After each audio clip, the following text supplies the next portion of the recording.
আপনি কি কর্মবিরতিকে সাপোর্ট করছেন? হ্যাঁ, কর্মবিরতি জুনিয়র ডাক্তাররা যে একেবারে বিরতি না হোক, প্রতিবাদ থাকুক, কিন্তু জনসেবা চলতে থাকুক। যে অসহায় মানুষ অসুবিধে হলেই হাসপাতালে যায়, হাসপাতালে চিকিৎসার জন্য, সেখানে যদি তারা সম্যক চিকিৎসা না পায় তাহলে কি হবে? গরিব লোকের পক্ষে এই দুটো সেন্টিমেন্ট খুব ধরিয়ে দিয়ে এই যে আন্দোলন চারদিকে ছড়িয়ে পড়েছে, ডাক্তারদের আন্দোলন, এই অন্যায়ের বিরুদ্ধে চারদিকে কোণে কোণে সব জায়গায় বিক্ষোভ প্রকাশিত হচ্ছে। এটাকে কাটান দেবার জন্য, এটাকে সরিয়ে দেবার জন্য, এটার মুখকে, এটার উৎস মুখকে পাল্টে দেবার জন্য নানাভাবে চেষ্টা করছে সরকার এবং ব্যবসায়ীরা। এটা করবেই, কিন্তু লোক যদি যদি ভেতরে ঢুকে থাকে বিক্ষোভ, তাহলে সেটা বেরোবেই, কিন্তু এখন আত্মপ্রকাশ সিনিয়র করবেই। ডাক্তাররাও জুনিয়র ডাক্তারদের অনুরোধ করছেন যে আপনারা আন্দোলন চালান কিন্তু কর্মবিরতি করবেন না। সেটা নিয়ে নানা রকম মত আছে।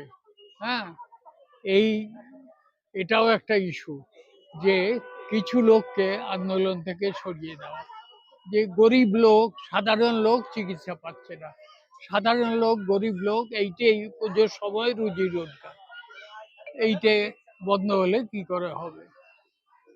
জুনিয়রের ডাক্তাররা তো করেছিল, বন্ধ করেছিল, কিন্তু তাদের যে কথা দেওয়া হয়েছিল সেগুলো কোনোটাই মানা আপনি হয়নি। কি কর্মবিরতিকে সাপোর্ট করছেন? হ্যাঁ, কর্মবিরতি জুনিয়র ডাক্তাররা যে একেবারে বিরতি না হোক, প্রতিবাদ থাকুক, কিন্তু জনসেবা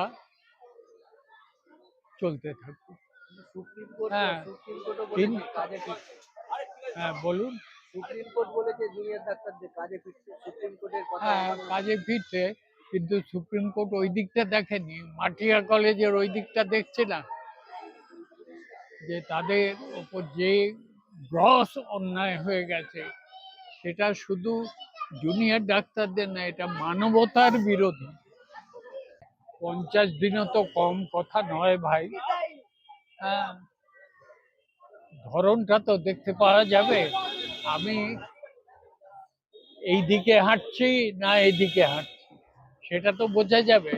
অথবা দাঁড়িয়ে আছি, সেটাও তো বোঝা যাবে। আমার ইচ্ছেটা কি? এটা একেবারে পুরোপুরি আন্দোলনটাকে ভেঙে দেওয়া। ইংরেজ যেমন 1905 সালে বঙ্গভঙ্গে সমস্ত বাংলা গর্জে উঠেছিল। সুরেন্দ্রনাথ বলেছিলেন, বাংলার নেতা, I shall unsettle the settled fact. যে কলকাতা কিন্তু সবথেকে তখন সমস্ত বাংলাদেশে অভূতপূর্ব অনশন হয়েছিল, মা বোনেরা কেউ উনুনে আঁচ দেন। সেইটাতে ভয় পেয়ে ইংরেজ মেনে নিয়েছিল, উইথড্র করেছিল, কিন্তু চতুর ইংরেজ কায়দা করে বিভাজনের নীতি করেছিল। সাঁওতাল পরগনা, ছোটনাগপুর, এইসব দিকে আন্দোলন ঠেকিয়ে রাখতে পারেনি। ওরা অনমনীয়, একেবারে ঘাড় নিচু করতে জানে না। সেই জন্য ওদের ভাগ করে করে কিছুটা উড়িষ্যায়, কিছুটা বিহারে ভাগ করে করে দিয়ে যে শহর যদিও দাবিটা, মূল দাবিটা মেনে নিতে বাধ্য হয়েছিল। এখানেও তাই করছে, দাবিটা পেছিয়ে দিচ্ছে। এটা এই যে ডিলেমেন্ট, এটাও তো একটা পলিসি। এটা কারা করতে